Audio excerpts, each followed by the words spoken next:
Britain, France and the US have turned Libya into a bloodbath. At least 50,000 people were killed during the attack, and since then the country's been turned into a patchwork of rival militias fighting out for territory and condemning the country to decades of violence and trauma. The information we were given to justify the war, we now know, is a total pack of lies. There was no mass rape by Gaddafi's soldiers. There were no 10,000 peaceful protesters slaughtered by Gaddafi's soldiers. In fact, we now know there was no mass protest movement. What there was an armed insurgency by long-standing British proxies combined with lynch mob terror against the black Libyan population. The only mercenaries to be involved in the conflict were on NATO's side. The only aerial bombardment in the conflict, real or threatened, was by NATO. This is now all well known, well documented and written about extensively. What I want to talk about here is how this has all affected Africa and the African Union in particular. To see this whole thing in context, we need to think about Africa and the momentous changes that have taken place there in the last 2 decades. At the end of the Cold War, the Western powers were left in a position of being without rivals. This gave them the ability to control Africa basically through economic blackmail. The Western powers left with a monopoly of finance. That means any African country had to go to the West for finance, for trade, for anything like that, for loans. This meant that the Western powers, led by the US, could basically control Africa through economic means alone, more or less. The rise of China changed this situation permanently. Now, African countries do have an alternative to seeking finance and trade with the West. They can get it from China. And China, especially since 2000, has been stepping up its involvement on the African continent massively, offering much more favorable terms of trade to African countries, coming with infrastructure, investment and so on. So the Western powers are now trying to claw back what they have lost economically in Africa, using the one field in which they do have a competitive edge over China still, which is the military. They're using military means to claw back what they've lost economically. So this is the context in which Africom was established in 2008. Africom means the African Command of the US military. Its basic role is to coordinate US military activities on the African continent. Now the strange thing about Africom is that at present it only has, I think I'm right in saying, 1,500 US troops working for it. Now, as we all know, the Western powers prefer, wherever possible, to get other people from other countries to do the fighting, killing and dying for them. The one main lesson they've learned from Iraq and Afghanistan is that wars in which their own citizens are killed are not popular. So, part of the aim of Africom is to integrate the African Union forces into a global military structure led by the US. In other words, to subordinate the African Union's forces under a US chain of command. Now, the African Union obviously was not very keen on this idea when it was first established. In fact, Africom was not able to secure any African country in which to put its headquarters. It had to establish its headquarters, quite humiliatingly, in Stuttgart in Germany in 2008. The resistance to Africom in the main on the African continent was mainly led and spearheaded by Libya under Gaddafi's rule. He was actually paying African countries basically to refuse to cooperate with Africom.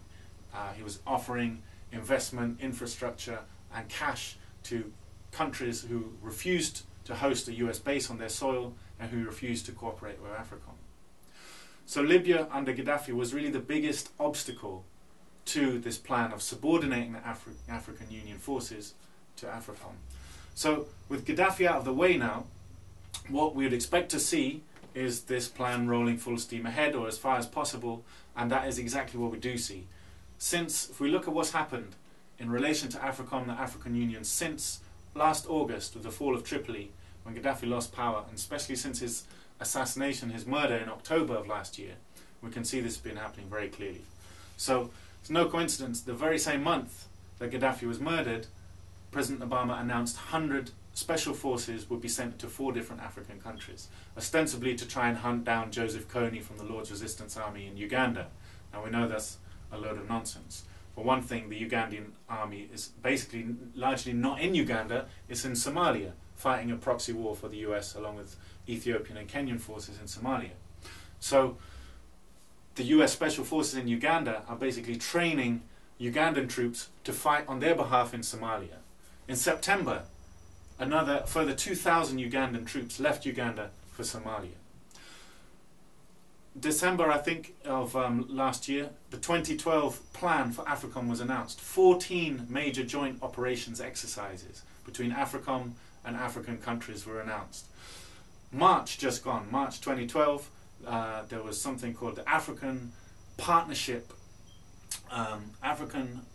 Station, which is a US and African naval training program, had their what's called initial planning meeting in Germany in March of this year. Now their official press release said, and this is a quote from the Deputy Programs Director of Africom, said they want to move from a training-based program to, quote, real-world operations. So clearly they're rolling full steam ahead with the integration of African Union forces in fighting US proxy wars on the continent, becoming colonial wars against Africa. The idea is they'll be fought by Africans themselves. Even, we've seen very soon after the fall of Libya, in Mali there was a coup.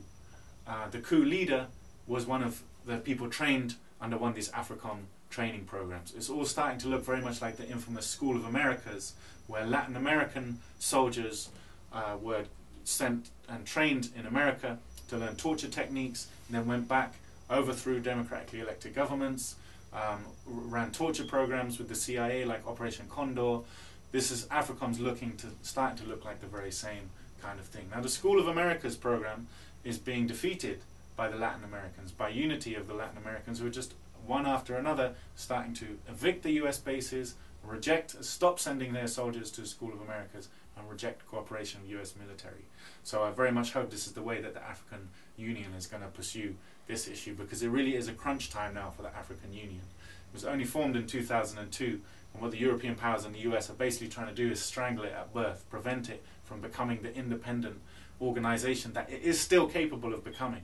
But that means resisting all cooperation of Africom, massively stepping up all relations with other countries in the global south, including Brazil and China and other countries that don't have a track record of exploiting and oppressing and using their military in Africa. And it also means maximum unity against the coming imperial wars in Africa. So I hope that that is on the agenda. It's still a very real possibility, but the problem is, since Libya, the plans for the military reconquest of Africa are rolling full steam ahead and need maximum unity to resist them.